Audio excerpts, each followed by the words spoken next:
Because we have 7 candidates for council and 4 for mayor, we're going to take just one more question for the city council members, and then we will do the closing comments and go on to the mayoral forum.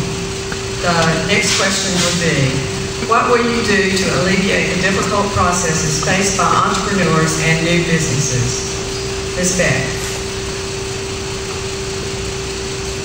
I think I should repeat myself. I've answered this already in some ways. I'm a big believer in Low Country Local First. They're one of my favorite local charities currently. I think we need to do whatever we can to smooth the process to make things easier for our local businesses to get up and running. The CSAs, the farmers markets, the local movement, you can buy one of the cards and carry, I'm a card carrying local. All of these things are positives for our community to be able to support our local businesses. So the fees and the hurdles and the red tape and bureaucracy that may keep local businesses from being able to locate in Charleston need to be eliminated so that they choose to come here and choose to raise their families and contribute to our economy and our wonderful life and community here.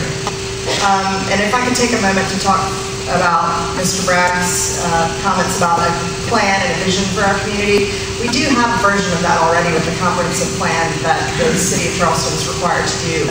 And the comprehensive plan has a business component. And I think if you look at that, you'll see that the citizens of Charleston have had an opportunity to give some feedback about what they want to see in our area.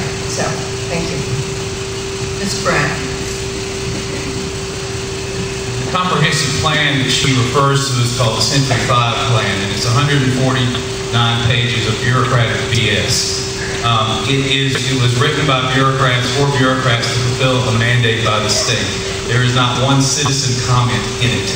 So it has some very good ideas. What I'm talking about with a plan is bringing 400, 500, 600 people together around the community to decide what we want for our children's future. Now, let's go to small businesses since that was the question. I think with small businesses, we need to ensure that we create the right conditions so that they can thrive. Part of that is getting rid of the red tape. Part of that is creating an easier way for people who are contractors to interact with the city. I have heard horror stories from contractors when they go try to get some permits because of the different burdens that they are thrust up against. Part of what we also need to do, I think, is to have a citizens group review all the city's ordinances. Wouldn't that be a smart idea? So that you don't get a nasty little letter from the city when you put your trash out 2 days before you're supposed to put it out, and they threaten you with 30 days in jail or $1,000 fine. I think if we review ordinances, cut some of the burden from things, then we will create a better climate for businesses across this area. Mr. Moody. First of all, we do need to look at all of our ordinances and stuff that's going on there. We got a business license, the highest in the area. We need to look at that. We might ought to have some type of a way of getting entrepreneurs maybe in business for a year or two and not waiving that license or something to get them started. We have to incubate it. But other than getting rid of the regulation that keep these people from starting, it's really a private sector problem. And I'll put in a little plug for the Chamber of Commerce because they got a lot of things at the Chamber of Commerce that are available to small business, Business 101 and things like that that can help these businesses. But we got to create that environment. And the city can't solve all these problems unless you don't want to be taxed more. I particularly don't want to go down that road. But so I think we have to be careful when we talk about what the city can do, what we can do. We need to get out of the way and let these businesses operate on their own and then encourage the private sector to get involved with. Thank you. Mr. O'Brien. South of Calhoun is a major part of this historical, cultural gem that we have in Charleston. And I really feel we have to be very cognizant of what we do down there to enhance that area because if it prospers, we prosper. I had the opportunity to speak before the Trident Home Builders Board of Directors. And if one thing came across me there is that they feel that they are an opponent to, rather than a partner to the city in the attitudes that they receive when they come in for building. So I think we have to have a different change of attitude to encourage the right kind of building in Charleston as we spread out north of Calhoun Street and into the West Ashley area. It's really important that we create a climate of service in the council and in the administration. And I think that's critical to our growth. Mr. Waring? You know, one thing a slow economy does is provides an opportunity for review. Show some of the ordinances with the city of Charleston as it applies to small businesses. I think it's a great opportunity to review some of them. See it raises the cost of doing business in the city of Charleston. The Design Corridor Review Committee, that's one of them that was put in place 10 years ago. It definitely raises the cost of doing business. It's a wonderful time to review that to see whether it can be improved. But again, you hear this word collaboration. We have Medical University in this town that has over a $1.4 billion impact just in the local area. Roper St. Francis is the largest private employer in this area. But believe it or not, Boeing right now that is surpassed Roper St. Francis. How do we provide an environment to collaborate between small business and those large entities? I think that convening can be led by the city of Charleston. Mr. Alexander? I have to say, many of the folks up here have hit on many of the highlights of what it takes to do business in the city. About 6 months ago, Councilmember White and I, Councilmember White from Daniel Island, and representing part of the city, went to planning and development, went to the mayor, and suggested that in order to improve something, you need to go to your customer and find out where the problems are. So we have had our first meeting of businessmen in a focus group to tell us where the barriers are that exist today that make it so very difficult to do business in the city.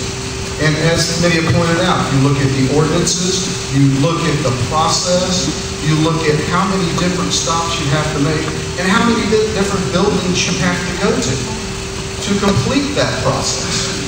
We work closely with the builders in the community, the developers in the community, the realtors in the community, to identify where those problems are and how, as a city and as an administration, as a council, and as a community, we can speed it up, remove the barriers and the other obstacles that exist to promote business and make people say, I want to do business in the city of Charleston. Thank you. And Mr. Almond?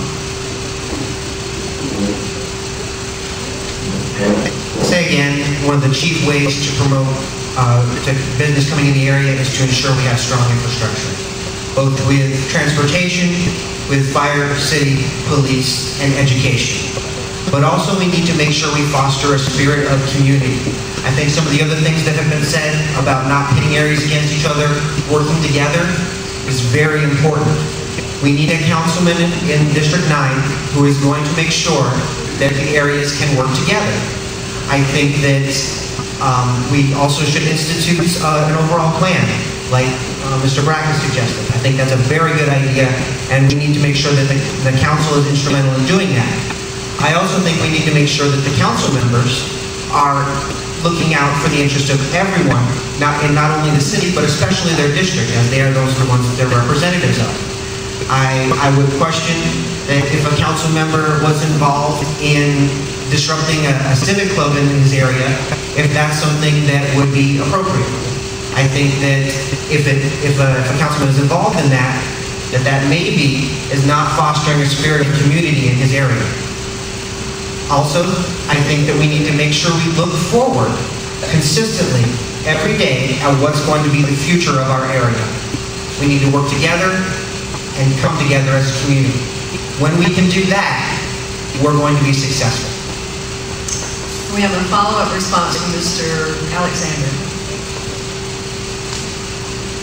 Thank you, and I need to rebut the development of community. 12 years ago, the West Ashley area known as Northbridge, the old Charlestown district, brought together, and anyone that has lived in the old Charlestown district for any period of time would know that this occurred. A master plan was developed for the area. This was the input of 14 neighborhoods, which eventually developed into the Old Charlestown District Task Force. They developed this plan inclusive of the brand new park at the bridge, putting a stoplight at Poston Road, putting crosswalks on Orange Grove Road, putting crosswalk signals on the highways and intersections. We have also activated several new neighborhood councils. And that's one thing I took very much pride in because I was chairman of the neighborhood council for the city of Charleston for 8 years. So we have a very strong community that is engaged, and they were challenged to be engaged prior to my running for election in the first term. Thank you.